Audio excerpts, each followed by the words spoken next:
I have read the report, cover to cover. I have seen no reference to any meeting that you are talking about in that report. That's number one. Number two, caucusing among formations in parliament in a democracy is normal. Just as the majority side caucused, I'm also aware and I was informed, and I provided space for the minority side as your speaker for you to caucus last evening. And you did. Both caucusing are legitimate and legal under our standing orders and our constitution. Both caucusing and their outcomes cannot and will not be part of any report before the House. Indeed, if you have read the report like I have read, it has no reference to the majority side caucus or to the minority side caucus. Therefore, the bill before the House is proper. The report that was tabled upon my approval is available to every member. You may debate the bill and refer to the report. You may debate the bill without reference to the report. You may debate the bill without reference to any of the two. It's up to you. But the bill is before the House properly, and I now call the chair of the committee to move the bill. Thank you very much, Mr. Speaker, for your guidance. Mr. Speaker, I rise before you today with a sense of gratitude and appreciation for the opportunity to speak to this greatly esteemed August House. The Debater Committee on Finance and National Planning has fulfilled its mandate as outlined in Standing Order number 245 by examining and assessing the Finance Bill of 2024. Chairman, start by moving the bill. Mr. Speaker, sir, I beg to move that the Finance Bill now be read a second time. Then you go on with your... Thank you, Mr. Speaker. Mr. Speaker, I beg to move that the Finance Bill of 2024 be now read a second time. Excellent. Now you can proceed. Mr. Speaker, I rise before you today with a sense of gratitude and appreciation for the opportunity to speak to this greatly esteemed August House. The Departmental Committee on Finance and National Planning has fulfilled its mandate as outlined in Standing Order 245 by examining and accessing the Finance Bill of 2024. Honorable Speaker, the procedure commenced with a comprehensive briefing on the bill's substance, followed by interactions with diverse stakeholders who share their viewpoints. Subsequently, the committee carefully deliberated upon the stakeholders' comments vis-a-vis the provisions of the bill. And Honorable Speaker, I would like to greatly thank the members of the public, and especially the ones who appeared before the departmental committee as stakeholders, the members of the public that came for a public hearing at KICC and gave us very, very insightful views that has improved the report on the Finance Bill of 2024. Honorable Speaker, in a very special way, although these people breached the Data Protection Act by sharing our numbers to Kenyans, but also thanked Kenyans that wrote to us through SMSs, that called us, and some of them, Honorable Speaker, were generous enough to send us 1 shilling and 2 shillings and 10 shillings to confirm whether our numbers were authentic.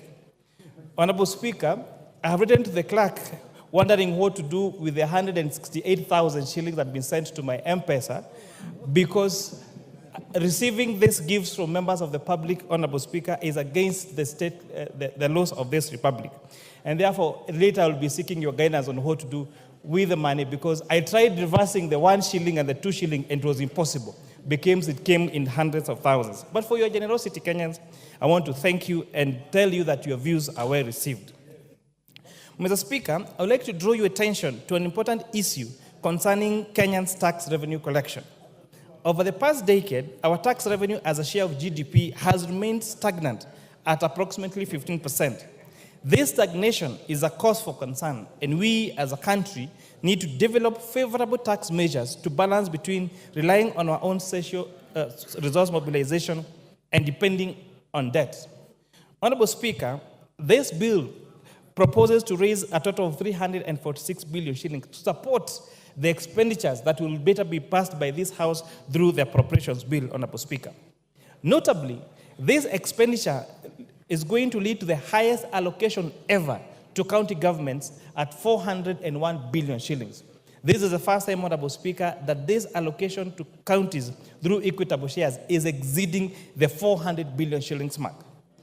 Honorable Speaker, in as much as this House debates about raising revenue for this country, I want to encourage our members in our sister house, the Senate, and our county assemblies and our county governments to also prioritize ways of raising their own source revenue as county governments. Honorable Speaker, I specifically want to laud Embu, Murang'a, and Nakuru counties that have exceeded their own source revenue share, because once counties are able to generate their own source revenue, it reduces the pressure that the national government has in collecting revenues to be sent to counties for conduction of county functions through the equitable share. Mr. Speaker, in comparison to African countries, tax revenue as a percentage of GDP, such as Botswana, is at 24%, Mauritius at 18%, and Zambia at 17%. Kenya is lying behind with a tax revenue collection of 14.1% as of 2022. These countries have managed to achieve higher tax revenue collection rates, which highlights the need for us to reassess our tax policies and explore more effective measures that favor the business environment and enhance revenue collection.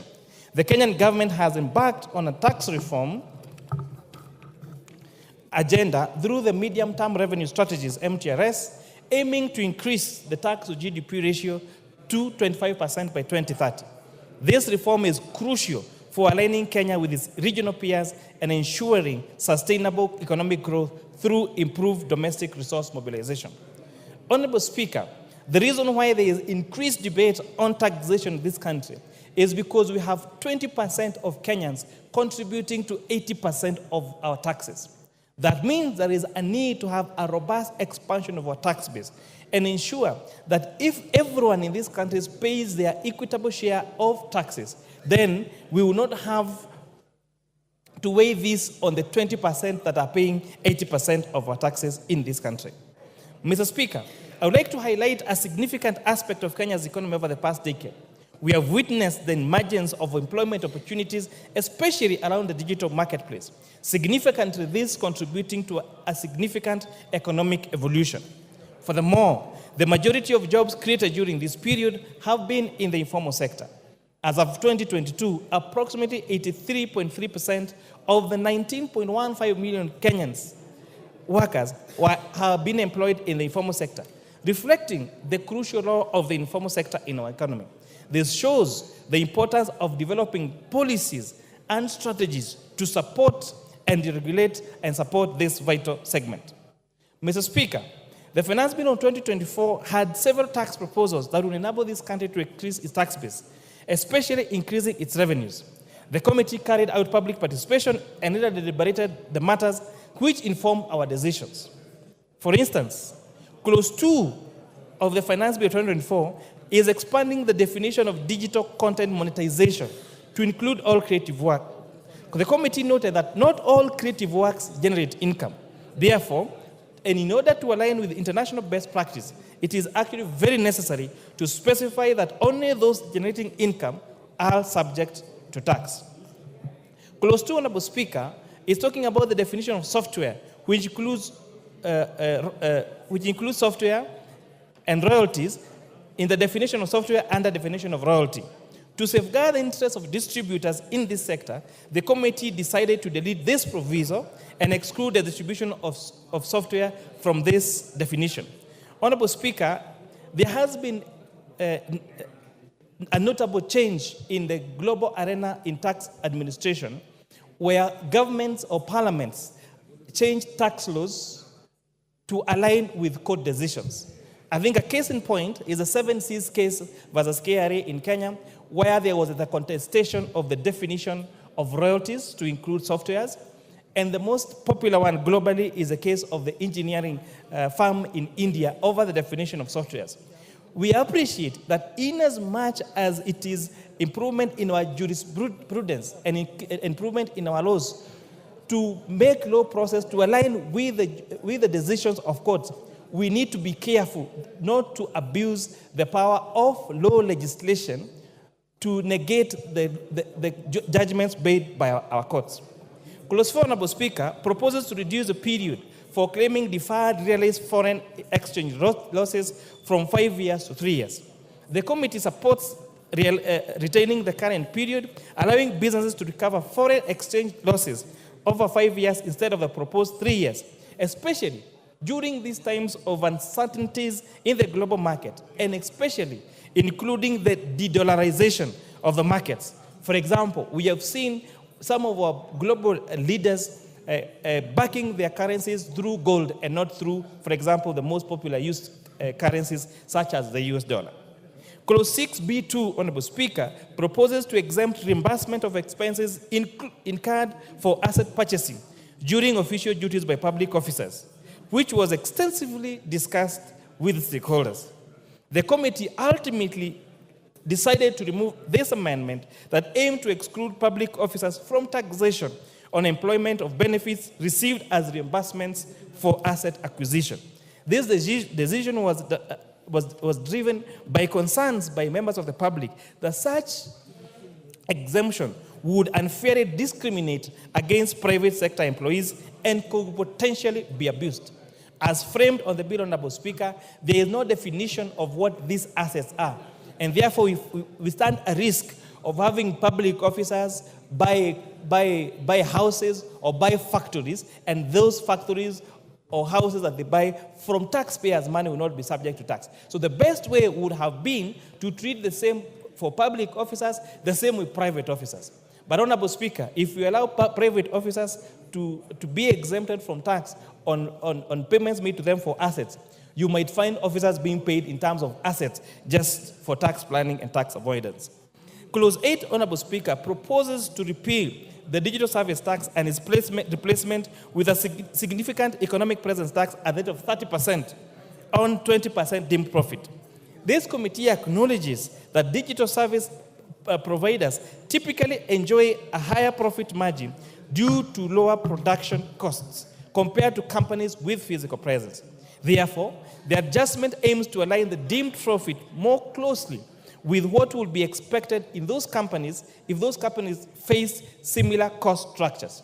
This is a revenue enhancement measure to ensure that digital service providers pay their fair share of tax.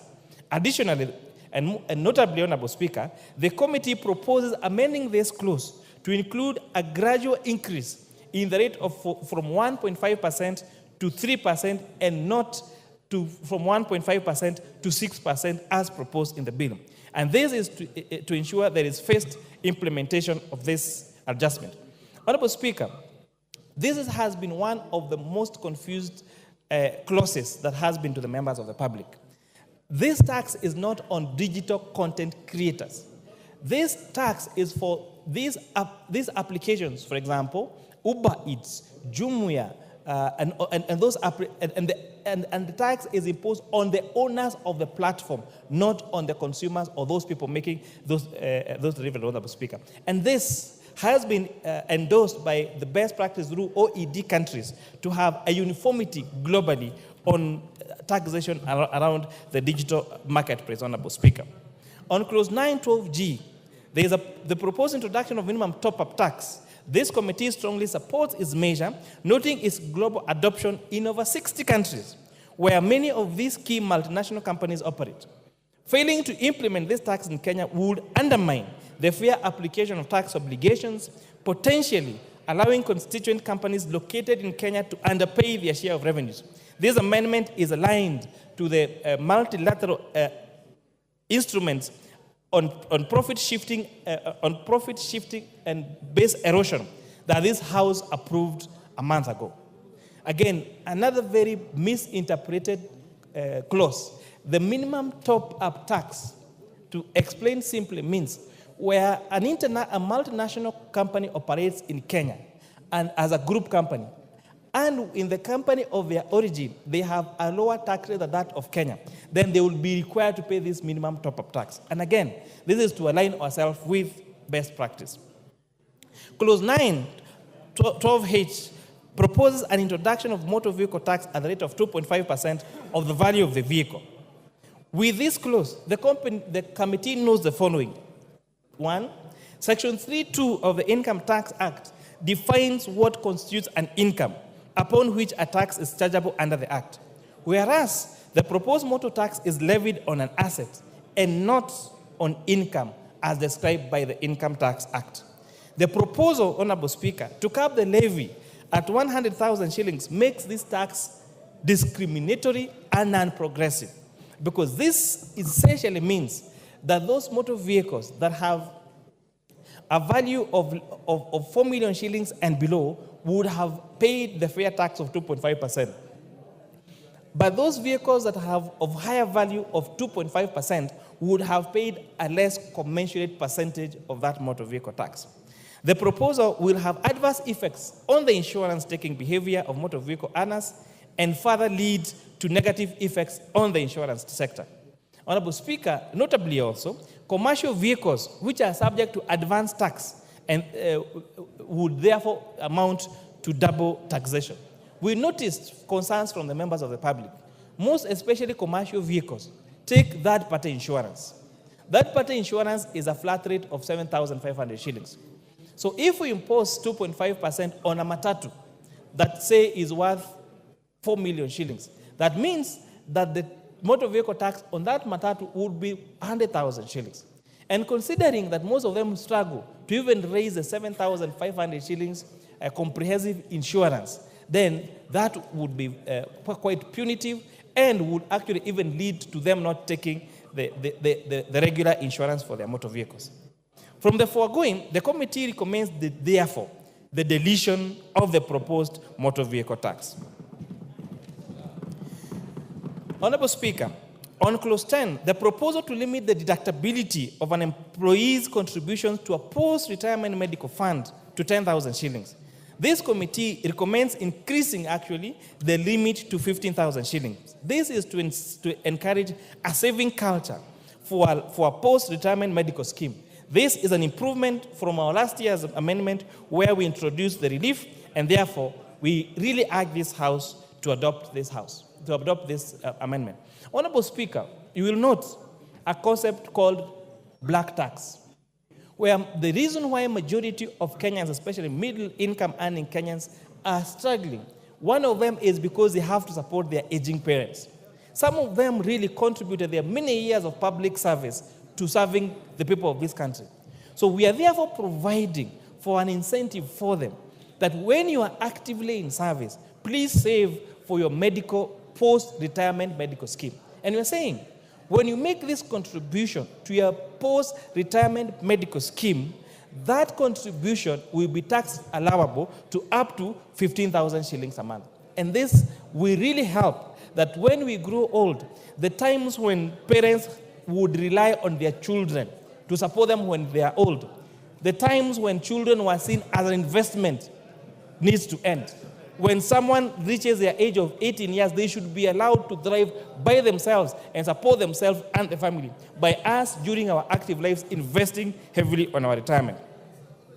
This is not to mean that we don't support our parents, but just saying that let us, all of us are working now, work hard to make sure that we put measures such as this one, saving for our post-retirement medical scheme, so that we do not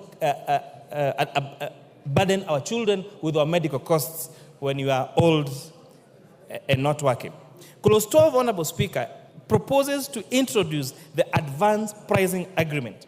This committee supports a proposal for an advance pricing agreement since it will enhance revenue determination in entities that belong to multinational groups or trade with related persons. Further, this will lead to allowing a seamless implementation of the agreements. The committee recommends enactment of regulations. And I need to emphasize this. The committee recommends Kenya Revenue Authority to enact regulations to address circumstances where KRA cancels advance payment agreements to allow the taxpayer the right to appeal, among other concerns. This proposal is also to align, Honorable Speaker, with our tax laws on international best practice and prevent profits shifting and base erosion. Clause 21D1, Clause 21DJ, Honorable Speaker. The committee endorses the bill's proposal to introduce withholding tax on interest from bonds, notes, or securities with a maturity of less than 3 years. This measure, Honorable Speaker, aims to promote long-term investment and ensure that government revenue from such payments is consistent with other forms of income. Clause 23, Honorable Speaker, proposes subjecting amateur supporting associations to taxation.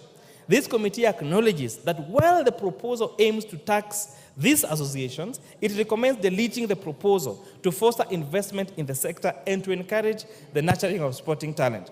This decision is intended to incentivize and support the management of youth talent through sporting activities. Honorable Speaker, we have seen, for example, the Talanta initiative. We've seen these athletic camps across the country. So this proposal to introduce taxation on this Talanta, the Talanta Hera initiative, all the athletic camps in this country, we are therefore saying, please, let us allow these sectors to drive, let us support talent, let us support our young people to make their money through talent, through these amateur supporting associations. Clause 25B1, Honorable Speaker, the committee retains the 15% preferential tax rate for the construction of 100 units of affordable housing. This incentive aims to encourage and stimulate investment in the affordable housing sector across the country. Clause 34A1, AA, and AB. The committee proposes to delete the proposed VAT on aircraft spare parts. This decision was considering that many airlines operators in the country provide maintenance and repair services to both international and domestic airlines. Implementing a tax on aircraft spare parts would increase the operational costs for airlines in Kenya, potentially undermining the country's competitiveness as a regional aviation hub. This amendment aims to support the growth in this emerging sector within our country. Clause 34, 35, Honorable Speaker, this is about the provisions under the proposed amendment on the VAT Act. The committee adhered to several guidelines, including zero rating only the most essential consumption items for household and for agricultural inputs, exempting inputs used in the manufacturing of medical services, safeguarding the financial sector by restricting VAT on services, taxing goods and services where only value is added in the production process, and exempting specific inputs to include local industries. Based on this principle, Honorable Speaker, the committee proposes to zero rate items such as ordinary bread, unleavened bread, gluten-free bread, and inputs on raw materials for manufacturing agricultural and pest control products, agricultural pest control products themselves, and the transportation of sugarcane from farms to milling factories. And Honorable Speaker, the question has been asked, why sugarcane? Why not any other product? And I would like to tell Kenyans that out of all the agricultural products that we have in this country, the most bulky one in terms of weight is sugarcane. And therefore, the largest cost in the value addition on sugar is the transportation of sugarcane, Honorable Speaker. Additionally, the proposal is, we have proposed zero rating of locally assembled and manufactured mobile phones, among others. Honorable Speaker, this House made a decision last year to zero rate local assembly of mobile phones. As a result, we have seen institutions such as the African Device Assemblers of Kenya assembling a total of 400,000 phones every month. They have created employment for over 1,000 Kenyans. We are now, in fact, Honorable Speaker, they cannot satisfy the demand on the supply of these phones in this country. We are telling Kenyans, it is possible to manufacture our things here. We do not have to import these things from other countries. We can support our manufacturing and make sure that we consume and use only those products that are locally manufactured. The committee further recommends exempting several products from VAT, including the issuance of credit and debit cards, foreign exchange transactions, sanitary towels, diapers, and services to local film agents. Clause 39, Honorable Speaker, of the bill proposes the removal of provision granting relief on excess duty to manufacturers of accessible goods and providers of internet data services. The committee recognizes that excess duty similar to VAT, considers input and output tax for manufacturing of accessible goods. Removing, therefore, Section 14 of the excise duty would prevent manufacturers from deducting excise duty, thereby potentially raising production costs and unnecessarily leading to higher prices to consumers. This deletion aims to safeguard Kenyans from increased prices of essential commodities. Honorable Speaker, it is East African community practice that excise duty on inputs become a tax allowable expense to manufacturers. And the risk of passing this Section 14 as proposed in the bill would mean that we would potentially make it cheaper for someone to go and manufacture in a different country and then import into this country duty-free. And therefore, this committee was very conscious on the need to protect our manufacturers and make sure we buy Kenya and build Kenya. Clause 39 proposes the removal of the provision granting relief on excise duty on accessible goods. I have explained that. Clause 42, Honorable Speaker, addresses excise duty on goods where the committee is guided by the following principal criteria: exempting goods from locally manufactured goods, exempting products to prevent increases in consumer prices, improving the administration of excise duty for ease. Based on this principle, therefore, the committee recommends the following: exempting vegetable oils, fertilized eggs, and clinker from excise duty. Honorable Speaker, I would like to explain what the difference is between these eggs. We have what we call table eggs. Table eggs is ready-to-eat eggs that we eat here at our restaurant or our homes. We have incubated eggs of what we call fertilized eggs. These are eggs that are ready to hatch. These are the ones that give us, for example, the one-day-old chicks. Honorable Speaker, as a poultry farmer myself, I attempted, when I was buying my one-day-old chicks, I was told that I needed to wait for 4 months before I got the one-day-old chicks, Honorable Speaker. This means that there is a great, the supply of fertilized eggs in this country is much lower than that of table eggs. However, we need to protect our eggs from imported eggs from other markets. Therefore, a few years ago, if you remember, Kenyans were eating eggs from Uganda at the expense of eggs that are laid by our own chicken here. It is plausible. It defeats any reason why we should allow an egg laid in a different country to land into a country at a cheaper price than eggs that are being made by our farmers here. So we have therefore introduced, Honorable Speaker, imposition of excise duty on imported table eggs, on imported onions, and on imported potatoes, so that we protect our onion, our poultry, and our potato farmers, especially in Molo and Nyandarua. Based on this criteria, Honorable Speaker, the proposal to exempt them from excise duty, vegetable oils, and fertilized eggs from incubation, amongst other things, is what we use under this consideration, Honorable Speaker. Further in, keeping with the tax system's predictability, the committee proposes to maintain the current rates on excise duty on imported motorcycle, plastic, onions, potatoes, among others. And again, I want to explain here that excise duty has been proposed only on imported, completely assembled motorcycles. We have had local capacity of our manufacturers assembling our own motorcycles. Let us ride motorcycles that are assembled in Kenya. When we export these jobs to China, when we import these completely locally assembled goods from China, it means three things. One, we are exporting our jobs to another country. Two, we are eroding our foreign exchange, because once we do those importation of those goods, we have to use our dollars. And that is where it took us last year with the titulator of our Kenya shillings going to as low as 167 shillings, Honorable Speaker. Three, we are certain of the quality of that particular product, because you can go to that plant, you can go to that factory and ascertain the quality of those, Speaker. In addition to creating employment to our young men and women in this country. With this regards, Honorable Speaker, to excise duty in services, the committee was guided by the need to keep the consumer prices for certain services low and then to ensure stability in terms of the rate of excise duty. Based on these criteria, the committee proposes to maintain the prevailing rate on money transfer services by banks and financial institutions and money transfer services by several fund providers. Honorable Speaker, you've heard the popular Tuma na ya kutoa. So we want to make sure that that tumana ya kutoa is not increased so that we retain the current rates that is on our cellular mobile transfer services. Clause 44, Honorable Speaker, proposes an increase in the import declaration fee to highlight a reduction from 30.5% to 2.5% in the Finance Act of 2023.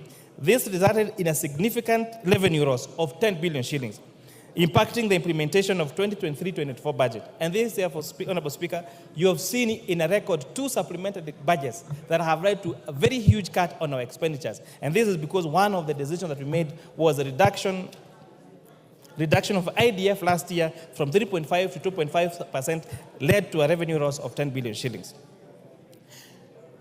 Honorable Speaker, clause 45 and 48 proposes the introduction of an eco levy to mitigate environmental damage and pollution caused by imported finished products in Kenya.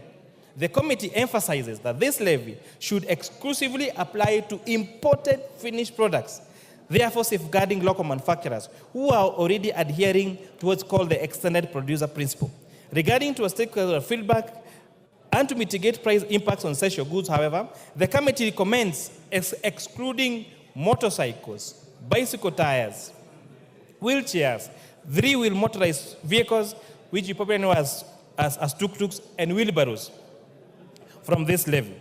Additionally, the committee proposes reducing the eco levy for select finished goods. These adjustments are intended to balance environmental protection with consumer affordability and local manufacturing interests, Honorable Speaker. Especially on the area of e-waste, Honorable Speaker. Whatever products, these products, when you import them, when we import that phone, one day that phone will die ultimately. So we are saying, let us have a fund through the restoration fund which provides resources to ensure at the end of the life of that product, there is money that is used to restore, to either reuse, recycle, or restore the impact of that product to the economy, Honorable Speaker. And for example, how that fund is already working. Now, if you are doing mineral exploration in this country, and you go and dig up when you're doing your quarry or your mineral exploration, you are required to pay a bond so that when now you finish your exploration, there is money to restore that land to its original state, either, for example, by converting it into a dam or filling it up. So this is similar to that. And you've seen this work in other countries, where when at the end of use of a phone or a computer, those phones are taken, those computers are taken, and they are either used or recycled, Honorable Speaker. And it's also important to mention that the responsibility of the payment of this eco levy is not on the consumer. It is on the manufacturer in that country of origin. And this, again, is in line with best practice. It has been introduced in Tanzania, it has been introduced in several countries, and most of these larger manufacturers are more than willing to pay this eco levy to make sure that the products that they produce at the end of the life of that product, they're able to be collected, to be reused or recycled to prevent the eroding of our environment, Honorable Speaker. Clause 47 introduces the Export and Investment Promotion Levy to address declining exports and increase imports, especially for locally manufactured goods. The company's objective is to safeguard the local manufacturing sector against unfair trade practices, enhance its competitiveness, and foster a sustainable and inclusive export environment. The Export and Investment Promotion Levy is expected to have several impacts on the manufacturing sector. One, it will support local manufacturing, aiming to increase the sector's contribution to GDP from 7% to 20% by 2027, seeking to level the playing field for local manufacturers struggling against cheaper imports, reducing over-reliance on foreign goods and services, and this levy will generate revenue to facilitate the development of the manufacturing sector and incentivize investments by local, micro, small, and medium enterprises. Based on this course, Honorable Speaker, the committee proposes imposing the Export and Investment Promotion Levy on articles such as leather products and imported footwear, denatured ethyl alcohol, ceramic sinks, and wash basins, among others. Additionally, the committee supports stakeholders' proposal to exempt craft liner, uncoated craft paper, and ballast from the levy. Regarding the motorcycles, Honorable Speaker, the committee suggests implying the levy only, again, on fully built imported motorcycles. This measure aims to design a proper and promote local manufacturing, enhance competitiveness, and support sustainable economic growth in our great beloved country, Kenya. Clause 51 and Clause 57 proposes the integration of electronic tax system, ETIMS, with data management and reporting system. The committee acknowledges the implementation challenges on ETIMS, especially on our small-scale farmers, or subsistence farmers, and microfinances. Therefore, the report proposes our report proposes that we exempt those farmers and those small businesses with a turnover less than 1 million shillings from this registration, and impose that responsibility on the traders, so that they use what in tax terms they call reverse invoicing. To address this issue, Honorable Speaker, the committee is guided by the international jurisprudence process called de minimis non current lex. In terms of the law does not concern itself with trifles. The law does not should not concern itself with trifle matters that will hinder even tax administration. And this, Honorable Speaker, is why we are proposing exemption of subsistence farmers and micro enterprises with a gross turnover of below 1 million shillings from this requirement. This exemption aims to facilitate their participation in the form of business transactions without the burden of electronic invoicing requirements. Furthermore, Honorable Speaker, the committee suggests to KRA to ensure guidelines on this operationalization is addressed effectively. These guidelines would provide clarity and ensure smooth implementation while supporting the integration of small-scale farmers and micro enterprises into the formal economy. Clause 56, Honorable Speaker, addresses the issue of agency notices. This is aimed to resolve ambiguities regarding their validity. The committee recognizes the necessity to provide a mechanism to lift agency notices in Kenya where taxes have been fully paid pursuant to a court order. This provision seeks to ensure clarity and fairness in tax enforcement practices, allowing the timely removal of agency notices once obligation has been met through a judicial process. By establishing clear guidelines, Honorable Speaker, for lifting agency notices under these circumstances, the proposal aims to uphold legal compliance while safeguarding Kenya's rights and maintaining the integrity of our tax administration. Clause 61 proposes the removal of restrictions that require owners of affordable housing units to obtain prior written consent from the Affordable Housing Board before selling their units. The committee supports this amendment, citing the concerns from the public that this provision on the Affordable Housing Act infringes on the constitutional right to property.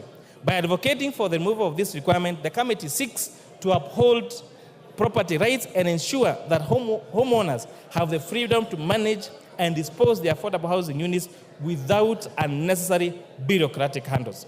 Clause 63 proposes granting KRA access to personal data.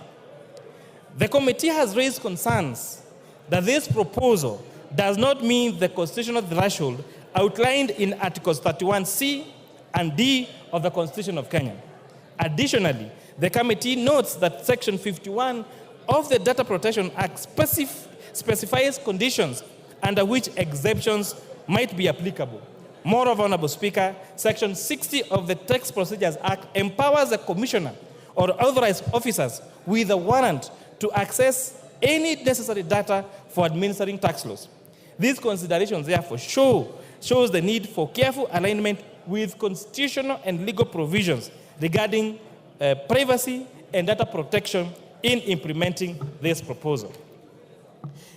The decline in levy collection, Speaker, continues to impact on highways, urban and rural roads. Recent heavy rains and flooding like El Nino have again further damaged our roads, and therefore they need to provide more resources, Honorable Speaker, through the appropriations to ensure that we have sufficient resources on the repair of our roads, and especially the low-volume seal roads. Mr. Speaker, exploring innovative approaches such as targeted initiatives, simplified tax processes, and enhanced taxpayer education can encourage voluntary compliance and broaden participation in the formal tax system.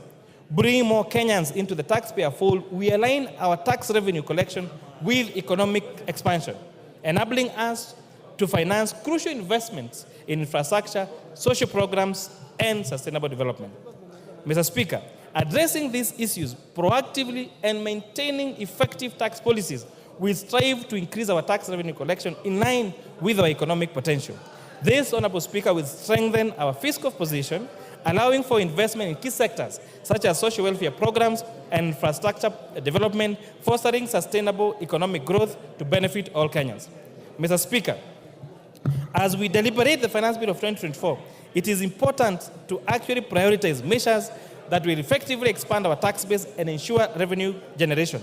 This may involve innovative tax policy approaches such as incentivizing compliance, simplifying tax procedures, and overcoming barriers that hinder our revenue growth. Honorable Speaker, there are other two proposals that are very critical in this economy. One of them is the amendment on excise duty on cigarettes, where we were applying preferential rates per centiliter to filtered and unfiltered cigarettes. Honorable Speaker, we witnessed heartbreaking confessions of victims of throat cancer after 25 years of smoking.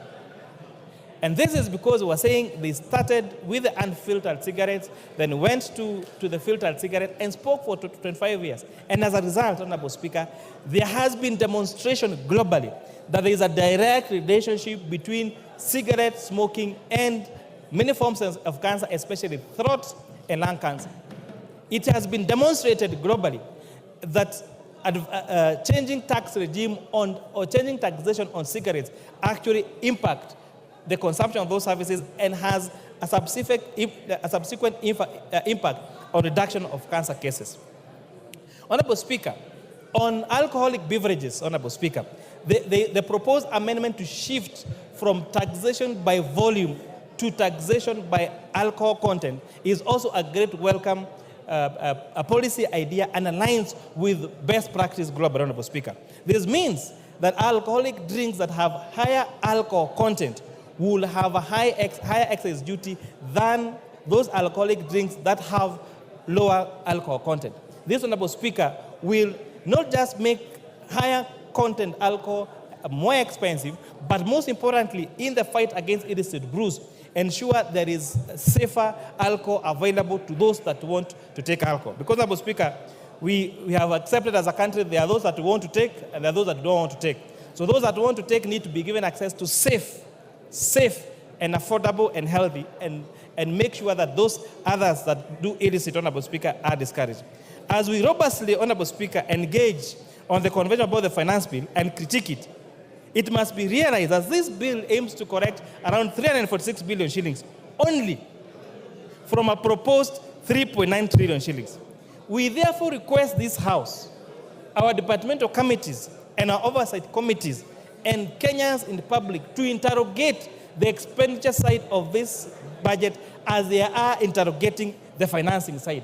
This, Honorable Speaker, will lead to a more robust budget-making process, reduce or prevent budgeted corruption, maintain fiscal discipline in the use of our resources by our executive, Honorable Speaker. Because one of the credit cases we face, Honorable Speaker, is the trust deficit on what this will be used. And this House, in our oversight roles, can do a great job in reducing that trust deficit, in ensuring that the taxes paid by hand-earned Kenyans are spent correctly for the success, for the prosperity of the great public of the Republic of Kenya.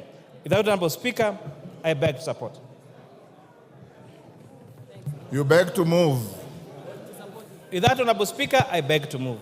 And who is seconding you?